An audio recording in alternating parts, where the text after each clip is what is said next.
A Canticle for Leibowitz.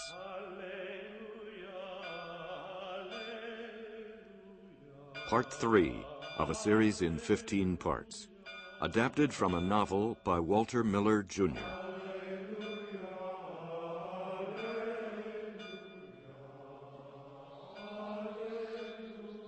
A Canticle for Leibowitz.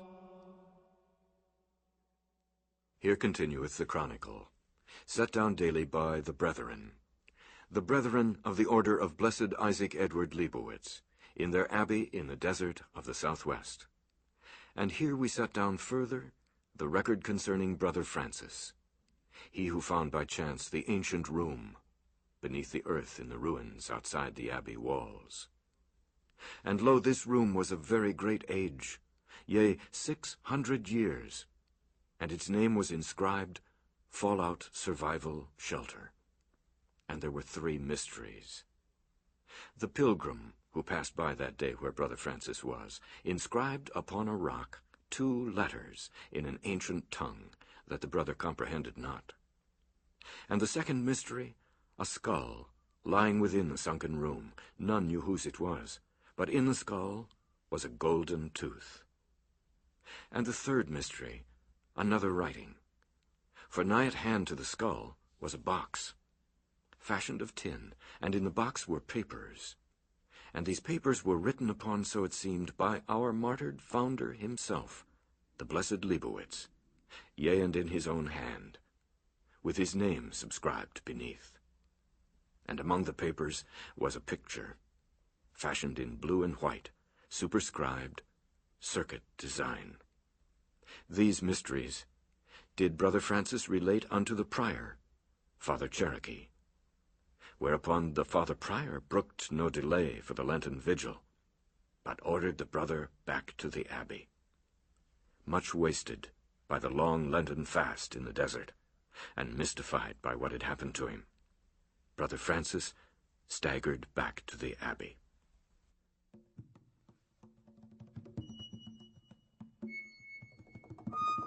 To Francis, still dazed by the sun and by starvation, the whole thing was a mystery.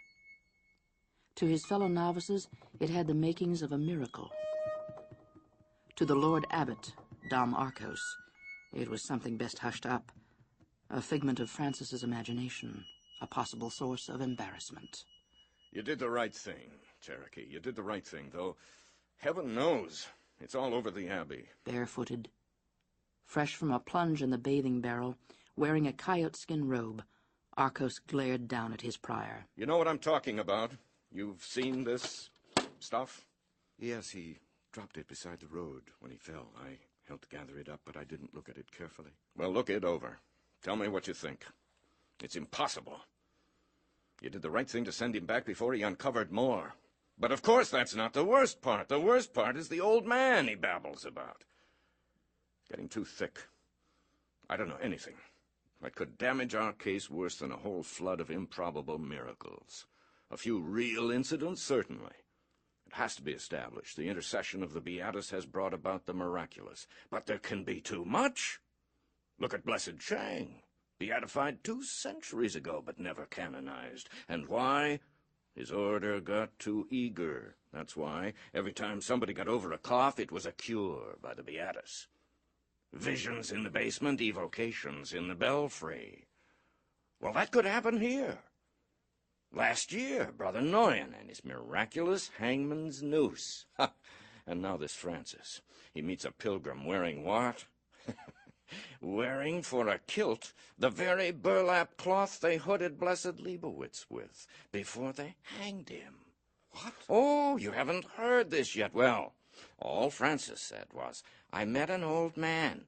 He was wearing a burlap sack tied around with a piece of rope, and he made a mark on a rock, and the mark looked like this. And I couldn't figure out what it meant. Do you know? No, I'm afraid I don't. Ah, I wasn't asking you. That's what Francis said. I didn't know either. You do now? Yes. Somebody looked it up. That is a lamed. And that is a sadi. Hebrew letters. Sadi? Lamed? No. Right to left. Lamed Sadi. An L and a TS sound. Now, if it had vowel marks, it might be Lutz, Letz, Lots, Litz, anything like that.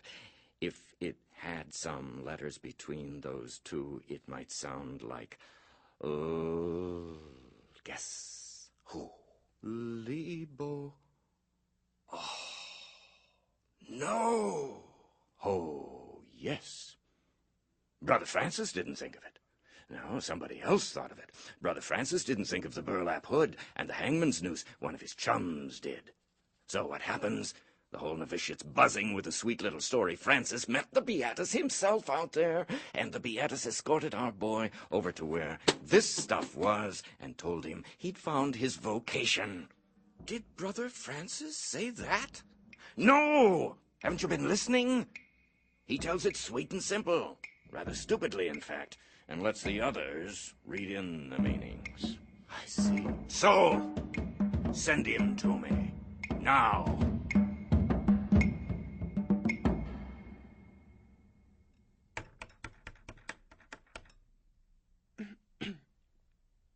Come in, my boy, come in. The Lord Abbot sent for me? Yes, the Lord Abbot sent for you. Do come right in and shut the door. Yes, my lord. Or perhaps it would be more fitting if the Lord Abbot were sent for by you, now that you've been so favored by Providence and have become so famous, huh? Oh, no, my lord. Huh. You are 17 and plainly an idiot, are you not? That is undoubtedly true, my lord Abbot. Then you are prepared to deny that you met anyone in the desert the other day? That you stumbled on this junk box with no help?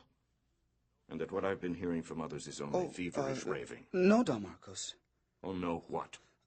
I cannot deny what I saw with my own eyes, Reverend Father. Dear God. So, you did meet an angel, or was it a saint? Or perhaps not yet a saint, and he showed you where to look? I never said he was an angel. And this is your excuse for believing yourself to have a true vocation? That this, shall we call him a creature, spoke to you, and marked a rock with his initials, and told you it was what you were looking for, and when you looked under it, there this was, huh? Yes, Don Marcos. Dear God. What's your opinion of your execrable vanity? My execrable vanity is unpardonable, my lord. To imagine yourself important enough to be unpardonable is an even vaster vanity. My lord, I am indeed a worm. Very well. Now, about this creature. Yes, my lord. No one else saw such a person, you know. I understand he was supposed to have been headed in this direction. Yes. That he even said he might stop here? That's right. That he inquired about the Abbey, yes? Yes. Well, where would he have disappeared to? If he ever existed. No such person came past here. The brother on duty at that time in the watchtower didn't see him. So, aren't you ready to admit you imagined him? Reverend Father, if there are not really 2 marks on that rock where he marked, well, then I will The marks certainly... are there. Faintly. We checked. But you might have made them yourself. No, my lord. All right, very well. One last time. Will you admit you imagined the old creature? No, my lord. All right. You know what's going to happen to you now. Yes, Reverend Father. Then prepare to take it. The order was in an ancient tradition and had retained from that tradition all of its rigorous austerities. Deo gracias! Among these was corporal punishment. Care to change your mind, my boy? Reverend Father, I cannot deny... Deo gracias! Deo gracias! Deo gracias! 10 times. With Brother Francis yelping his thanks to heaven for each lesson in the virtue of humility, as he was expected to do. The abbot paused after the 10th whack. Francis was on tiptoe and bouncing slightly, tears squeezed from clenched eyelids. Now, my dear Brother Francis, are you quite sure you saw the old man? I'm certain. Oh. Well, all right, you've convinced me, boy. Worse luck for you. You may sit down. If it's Well, the same to the Reverend Father Abbot. All right, then. Stand. I won't keep you long. You're to go out and finish your vigil. Oh, thank you, Reverend. You're not going back to the same place. You'll trade hermitages with Brother Alfred, and not go near those ruins again. Furthermore, I command you not to discuss the matter with anyone, except your confessor or with me.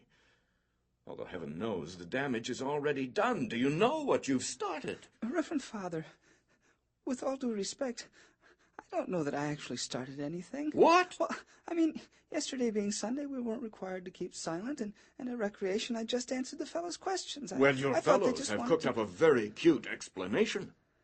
Did you know? It was the blessed Leibowitz himself you met out there. Oh, no, my Lord Abbot, I'm sure it couldn't have been. The blessed martyr wouldn't do such a thing. Wouldn't do such a what thing? Well, he wouldn't threaten somebody physically with a staff. Oh, I don't know about that. It was you he was threatening, wasn't it? Well, yes. Yes, I thought so. Now, I doubt if there are very many people the Beatus would threaten with a stick. But you...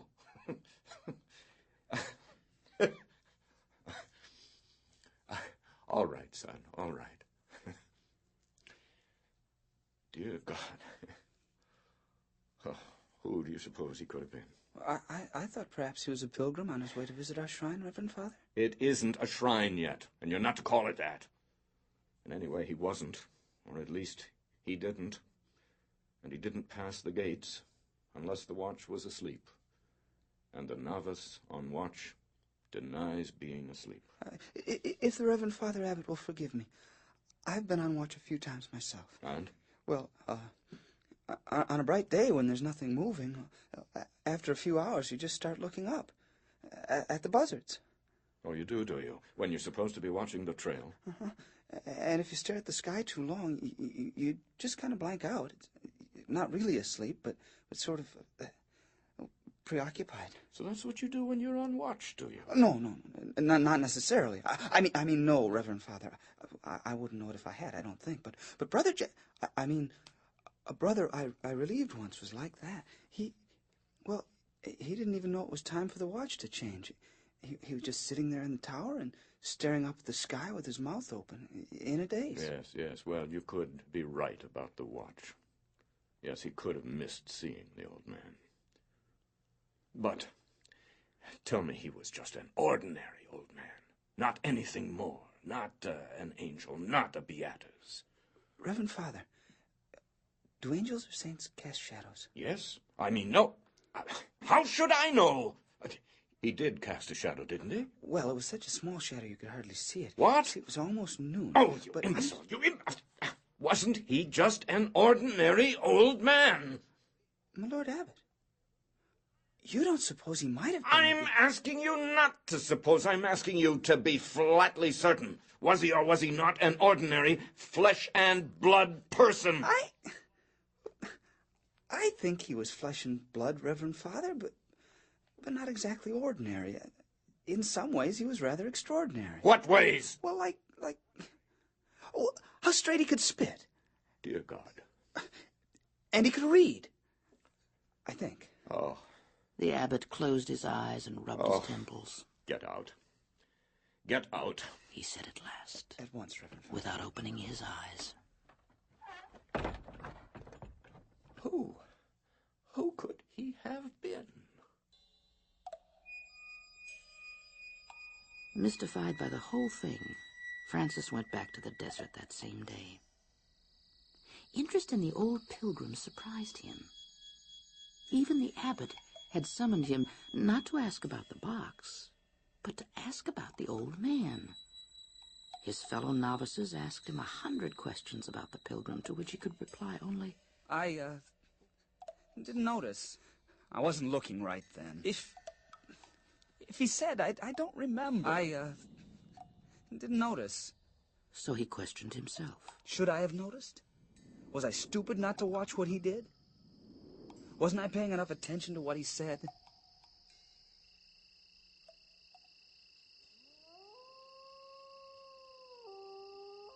He brooded on it in the darkness while the wolves prowled about his new encampment and filled the nights with their howling.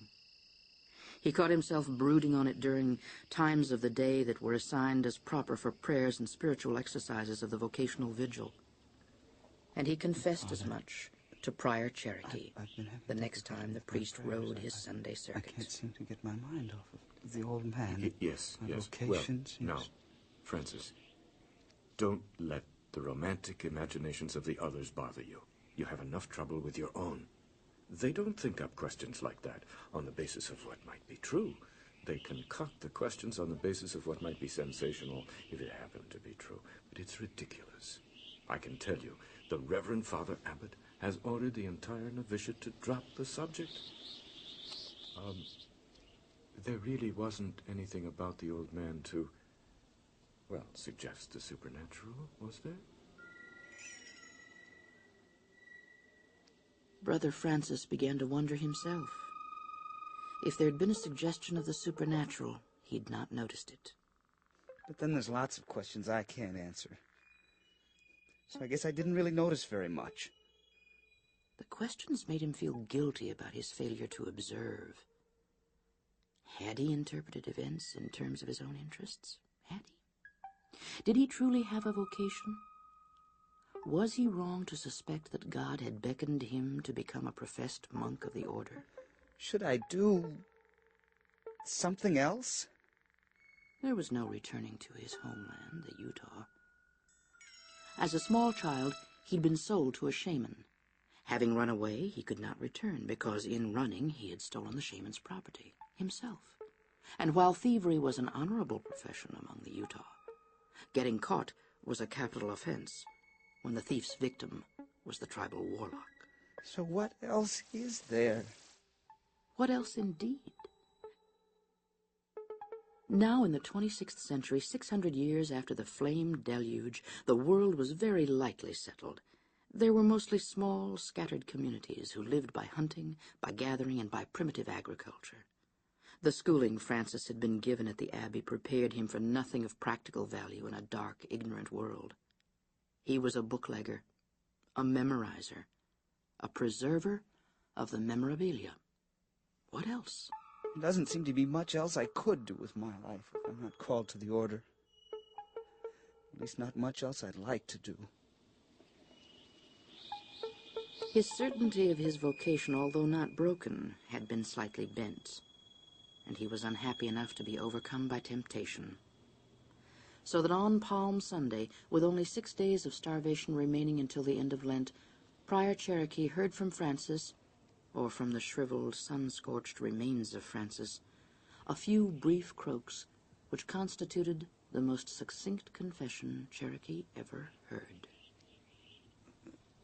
Bless me, Father. I ate a lizard. Cherokee, for many years confessor to fasting penitents, replied with perfect equanimity. Was it an abstinence day? Did you artificially prepare it?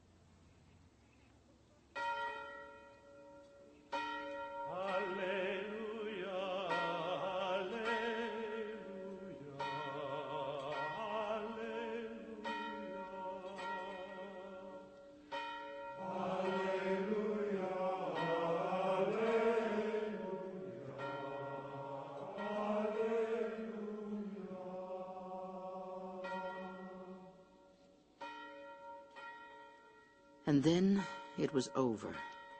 The vocational vigils were over. It was Holy Saturday. The monks carried the novices in one at a time, famished and raving. Francis, 30 pounds lighter than on Ash Wednesday. When they set him on his feet in his own cell, he staggered, and before he reached the bunk, he fell. The brothers hoisted him into it, bathed him, shaved him, anointed his blistered skin, while he babbled about something in a burlap loincloth, sometimes calling it an angel, sometimes a saint, frequently using the name of Leibowitz and trying to apologize. His brethren, forbidden to speak of the matter, exchanged significant glances or nodded mysteriously among themselves. Reports filtered to the abbot. who sent for Francis. Do you deny saying these things? I don't remember saying them, my Lord Abbot. I may have been raving. Would you say it again now? About the pilgrim being the Beatus? Oh, no, Reverend Father. Then assert the contrary. I don't think the pilgrim was the Beatus. Why not just a straightforward, he was not? Well, never having seen the Blessed Leibowitz personally, I Enough, wouldn't know too if I much. saw... That's all I want to see or hear of you for a long, long time. Out!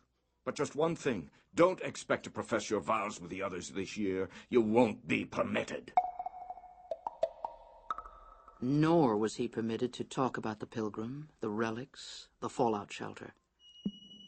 Still, he could not help hearing things now and then. He knew in one of the Abbey workshops, monks were at work on the documents, not only his own, but others that had been found in the ancient room. But then, the abbot ordered the shelter closed. Closed. Scarcely been touched. No attempt to penetrate further the secrets of the shelter? Closed. They haven't even tried to see what's behind the inner door, hatch 2. Or to find out what's inside sealed environment. They haven't even removed the stones. Closed. Closed. The investigation choked off without apparent cause.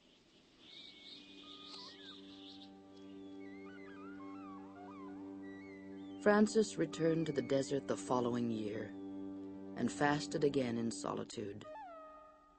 Once more he returned, weak and emaciated, and was summoned into the presence of Abbot Arcos, who demanded to know whether Francis claimed further conferences with members of the heavenly hosts. Oh, no, my Lord Abbot. Nothing by day but buzzards. By night? Only wolves, I think. No. What about last year? The old man? The old man. Yes, Marcos? Just an old man, nothing more. We're sure of that now. I think it was just an old man, my lord. Oh. Arcos reached wearily for the discipline. Deo gracias. Deo gracias. By the way, I intended to mention... Yes, Reverend Father? No vows this year. Kyrie